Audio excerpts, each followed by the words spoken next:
Cinderella और Prince charming episode 2। यह कहानी है सिंड्रेला और प्रिंस चार्मिंग की।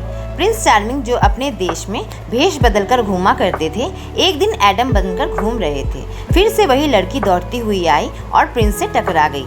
उस लड़की ने देखते ही प्रिंस को पहचान लिया, क्योंकि उससे पहले भी उस लड़के से टकरा चुकी थी। लड़की ने हड़बड़ी में बोला, अरे तुम फिर से रास्ते में आ गए। प्रिंस ने कहा, तुम ही तो बार बार मुझसे आकर टकराती हो। इस पर सिंड्रेला ने कुछ नहीं बोला। वह जल्दी में थी और दौड़ती हुई सामने वाले सब्जी की दुकान में गई। प्रिंस ने सोचा, ये लड़की हमेशा हड़बड़ी में क्यों रहती है। सब्जी खरीदकर वहाँ से चली गई।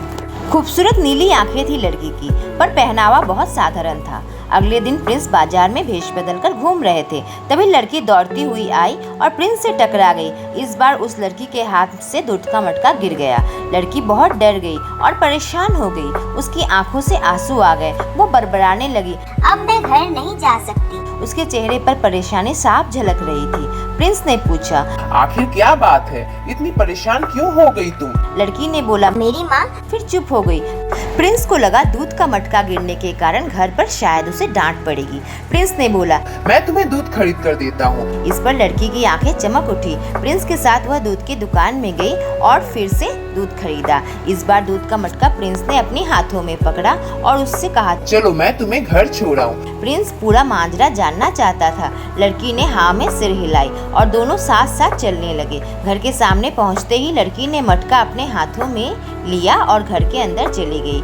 वहाँ प्रिंस ने चुपके से देखा, लड़की की माँ उसे बहुत डांट रही थी। इतनी देर कैसे हो गई तुम्हें? हम कब से भूखे हैं। मेरी बेटियाँ देखो, भूख के मारे परेशान हैं। जाओ जल्दी से जाकर खाना बना दो। वह लड़की सर झुकाए घर के अंदर चली गई। उधर उसकी माँ और दोनों बेटियां घर के बाहर आराम से बैठी थी। प्रिंस को बहुत हैरानी हुई। उसने कहा, मैं पता लगा कर रहूँगा, आखिर बात क्या है? प्रिंस का एक खास सेवक था, मैंड्रिक। उसने मैंड्रिक को बुलाया और उस लड़की के घर का पता बताया। उसने कहा, इस घर के बारे में सारी खबर चाहिए मुझे। यह एक धारावाहिक कहानी है और आगे की कहानी जानने के लिए चैनल को सब्सक्राइब करें। एपिसोड 1 की लिंक कहानी में दी हुई है। दोस्तों, आपको कहानी कैसी लगी कमेंट में जरूर बताएं। Thank you.